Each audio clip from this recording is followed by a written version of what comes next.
My opponents have used scare tactics this entire debate.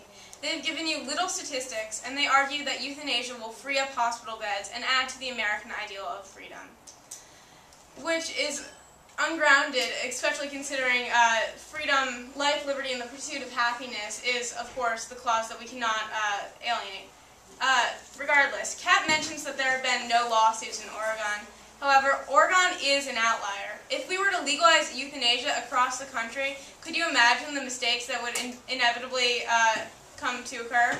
Again, 85,000 malpractice suits a year. That's 85,000 possible mistakes. Oregon is one state. If we were to legalize it across 50 states, inevitably, at least, some mistake would happen, and we cannot take that risk. We must give up this small bit of freedom to prevent the deaths. We need to prevent the hastening of the deaths of Americans.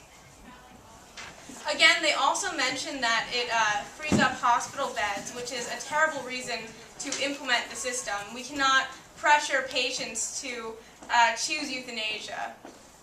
But this debate rests on one issue and one issue alone. Life is not the best case scenario.